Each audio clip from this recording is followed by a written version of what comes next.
Lepo pozdravljeni. Na Zvezi društev gluhih in naglušnih Slovenije poteka akcija Kretnja leta že 5. leto zapored.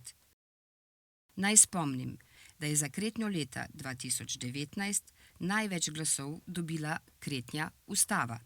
Kretnja leta 2020 je postala koronavirus. Za leto 2021 si je ta naziv zaslužila Kretnja PCT.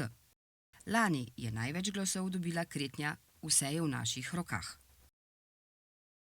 Na Zvezi društev gluhih in naglušnih Slovenije smo do 10. novembra 2023 prijeli 18 predlogov za Kretnjo leta 2023, potem je posebna komisija izbrala naslednje 5 kretenj, ki so se uvrstile v glasovanje. To so poplava, solidarnost, sirena, etimološki slovar, dostopnost. Na 3. mesto se je s 24 glasovi uvrstila Kretnja etimološki slovar.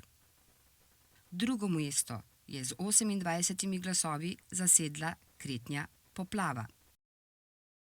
Kretnja leta 2023 je z 38 glasovi postala solidarnost. Torej, Kretnja leta 2023 je solidarnost.